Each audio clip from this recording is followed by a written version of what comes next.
War. Good God, y'all. What is it good for? Absolutely nothing. Except movies like this. Let's get started. Ba-da-ba-ba-da-ba-ba. Hello, my friends. Welcome to Thumb Together. My name is Andrew Fantasia, and today we're going to be talking about 1917 together. As usual, if you enjoyed this video, please feel free to give it a thumbs up and give some love to that subscribe button as well.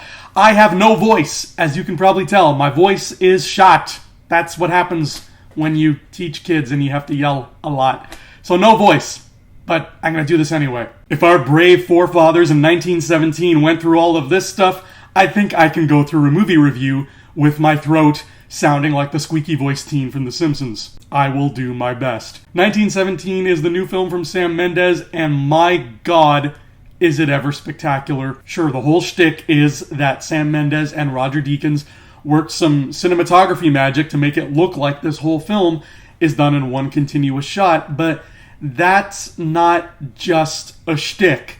Take that away and you still have a really deep, touching, interesting movie about two guys doing nothing more crazy than just trying to simply send a message from one commanding officer to the other, which unfortunately involves crossing enemy lines. And the enemy lines in 1917 kinda sucked.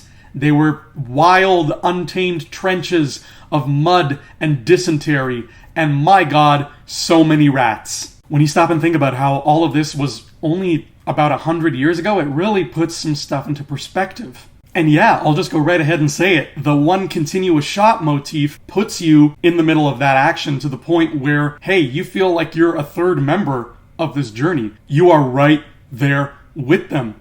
To the extent that by the end of the film, I was as emotionally and almost as physically exhausted as these two characters. So somebody did their job right, and it goes without saying, but with Roger Deakins behind the camera, the cinematography looks goddamn gorgeous. You have sweeping vistas of the French countryside, everything from the trenches to forests to ruined cities and everything in between.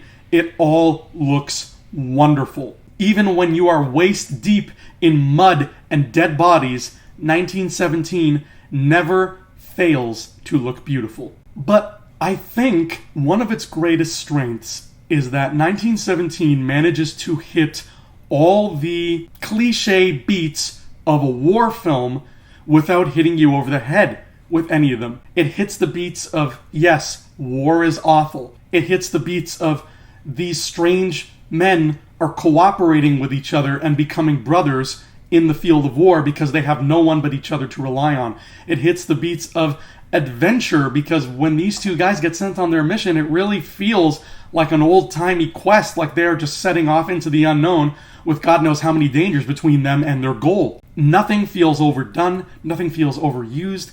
The balance is right in that sweet spot, and that's why 1917 flat out rocks. If you're a history buff, if you're a film buff, if you're a war buff, if you're a just generally buff person who goes to the gym a lot, you owe it to yourself to watch 1917 at least once. And if you can see it in IMAX, all the better, baby. Unfortunately, that is all these absolutely wrecked vocal cords can handle at the moment, so that is 1917. That has been Thumb Together. I'm Andrew Fantasia.